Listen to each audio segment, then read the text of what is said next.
కార్తీక దీపం సీరియల్లో శ్రీధర్ సుమిత్రతో అమ్మ నిన్నే వచ్చుండేవాళ్ళం, కానీ దీప బిడ్డ కోసం ఆలోచిస్తూ రాలేకపోయాం, అందుకనే ఈరోజు వచ్చాం అని అంటాడు.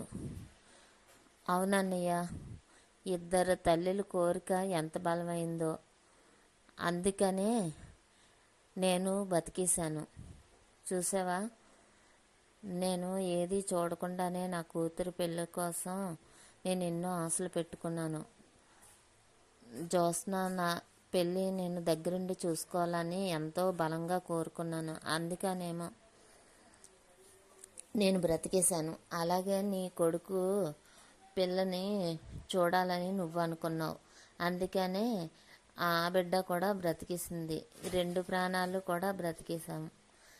ఎంత బలమైన కోరికలే కాదా వదిన అని అని మాట్లాడుతుంది సుమిత్ర. అవును వదిన అంటుంది కాంచన. అక్కడ దీప ఏమో, నాన్న జ్యోత్స్నకి వీలైనంత తొందరలోనే పెళ్లి చేసేయాలి అని అంటుంది దీప దశరథ్తో. మీరు జ్యోత్స్నకి వీలైనంత తొందరలో మంచి సంబంధం చూసి పెళ్లి చేసేయండి. జ్యోత్స్న మీరు పెళ్లి చేస్తానంటే కాదంటుందా అని అంటుంది దీప. అవునమ్మా, జ్యోత్స్నని పెళ్లి చేసుకోమంటే నేను చేసుకోనని చెప్పేసింది అని దశరథ్ అంటాడు. లేదు మామయ్య, ఎవరి భాగ్యాలు వాళ్ళకు ఉన్నాయి. ఎందుకంటే జ్యోత్స్నకి తొందరగానే పెళ్లి చేసేయండి.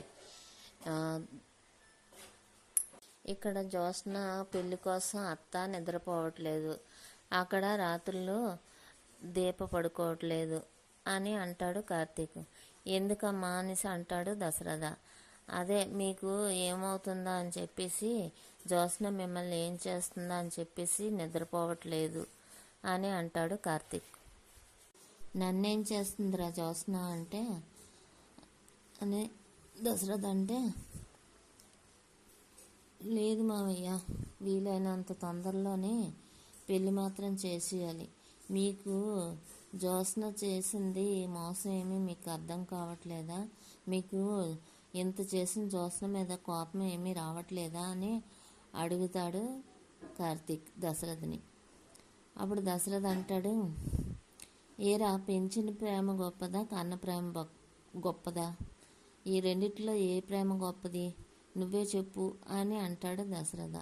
అందుకు కార్తీక్, మావయ్య పెంచిన ప్రేమే గొప్పది.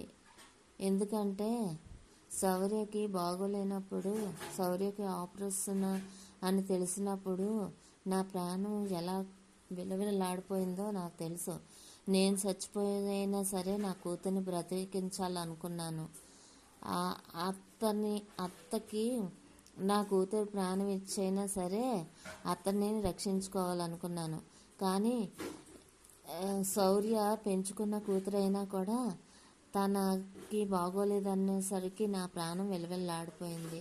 కాబట్టి పెంచిన ప్రేమే గొప్పది మామయ్య అని అంటాడు కార్తీక్. అందుకు దశరథ్ అంటాడు, అవునురా నిజమే, ఇప్పుడు జ్యోత్స్న నా కూతురు కాదని తెలిసింది, కానీ నా కూతురు అని తెలిసినప్పటి నుంచి నా కూతుర్ని చిన్నప్పటి నుంచి ఎంతో ముద్దుగా పెంచాను. చాలా అందరికంటే గొప్పగా ఉండాలని ఊహించాను. అందరిలోని ఎంతో ఉన్నతంగా బ్రతకాలి నా కూతురు అని ఆలోచించేవాడిని. ఇప్పుడు నా కూతురు కాదని తెలిసింది. ఇప్పుడు అయినా సరే నాకు ఏమీ అనిపించట్లేదు. కన్న తండ్రి అయిన దాసుని కూడా జ్యోత్స్న కత్తితో పొడిసినప్పుడు కూడా చూసి కూడా నాకు జ్యోత్స్న మీద ఏమీ కోపం రాలేదు. పెంచిన ప్రేమ అంటే ఇదేనేమో అని అంటాడు దశరథ.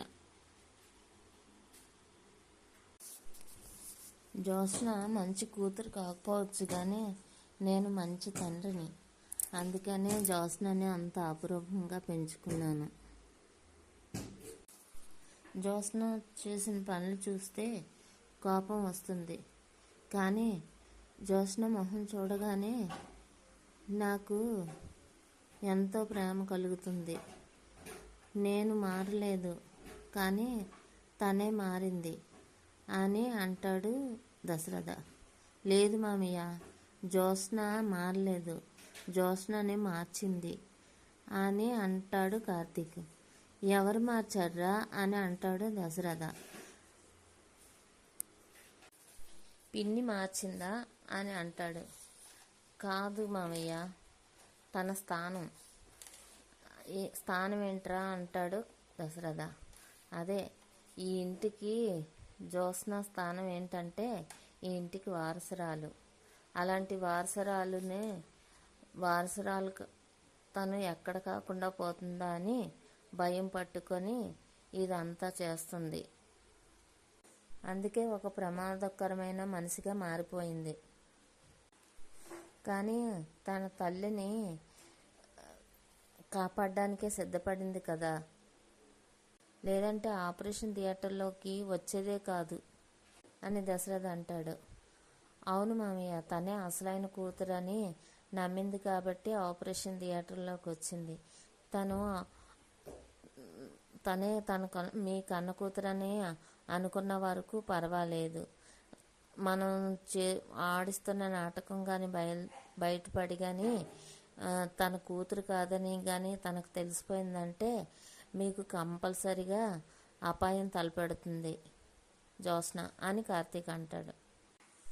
మనం చాలా జాగ్రత్తగా ఉండాలి మామయ్య జ్యోత్స్నతోటి అని అంటాడు కార్తీక్. అవునరా, సరే అయితే మనం ఒకసారి సుమిత్ర దగ్గరికి వెళ్దాం పదరా అని అంటాడు దశరథ. ఎందుకు మావయ్య అంటాడు కార్తీక్. అదే జ్యోత్స్న మా కూతురు కాదని ఎప్పటికైనా అత్తకి చెప్పాల్సిందే కదా మీ అత్తకి అని అంటాడు దశరథ. లేదు మామయ్య, డాక్టర్ గారు ఏం చెప్పారు, ఇప్పుడు అలాంటి విషయాలు ఏమీ చెప్పకూడదు అన్నారు కదా అని కార్తీక్ అంటాడు. అవునరా, అది నిజమే.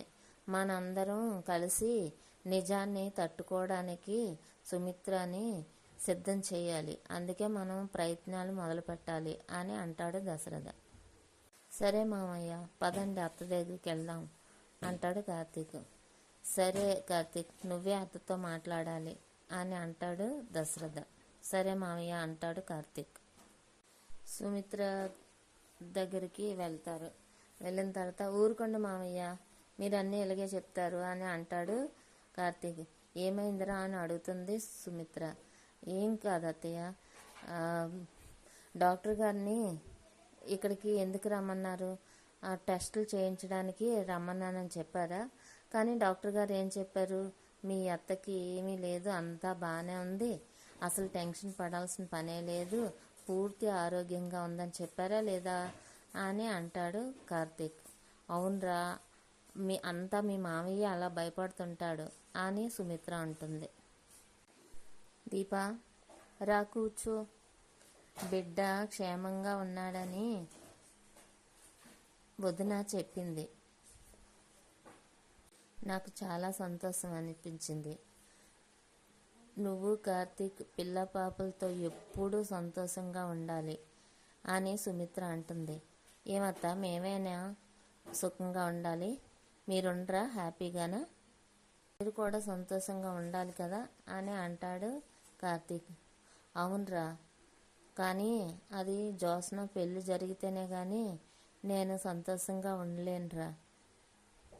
అది కూడా పెళ్లి చేసుకొని మీలాగే పిల్లల్ని కానీ ఆ పిల్లలు నట్టింట్లో తిరుగుతూ ఉంటే అది కదా ఆనందం అని అంటుంది సుమిత్ర. సుమిత్ర, నువ్వు పెళ్లి కోసం ఏమీ భయపడకు, జ్యోత్స్న పెళ్లి జరుగుతుంది అని దశరథ అంటాడు. చూడురా, మీ మామయ్య ఇలాగే అంటాడు, పెళ్ళంటే వెంటనే కుదిరిపోతుందా, మంచి సంబంధాలు చూడాలి, ఎతకాలి, అప్పుడు కదా పెళ్లి జరుగుతుంది, మంచి సంబంధం కుదరాలి. అయినా కూడా వీటన్నిటికంటే ముందు జ్యోత్స్న కూడా పెళ్ళికి ఒప్పుకోవాలి కదా అని అంటుంది సుమిత్ర. ఎందుకు ఒప్పుకోదు అని అంటాడు. ఎందుకు ఒప్పుకోదు అని కార్తీక్ అంటాడు. ఇప్పట్లో నేను పెళ్లి చేసుకోను అని చెప్పిందిరా మాతోటి అని అంటుంది సుమిత్ర. అయితే జ్యోత్స్న పెళ్లి చేసుకోనంటే నీ మతి కానీ పోగొట్టుకుంటే వేటత్త అని అంటాడు కార్తీక్. పిల్లల జీవితాలు కానీ బాగోపోతే తల్లిదండ్రులు పరిస్థితి ఇంతే కార్తీక్ అని అంటుంది సుమిత్ర. అంతెందుకు, నువ్వు పెళ్లి చేసుకున్న నా ఆడపడుచు కొడుకువై నువ్వు.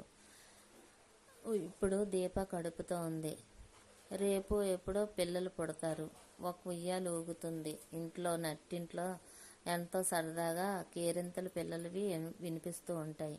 కానీ నా ఇంట్లో ఎందుకురా ఇలాంటివి ఏవీ లేవు అని అంటుంది సుమిత్ర.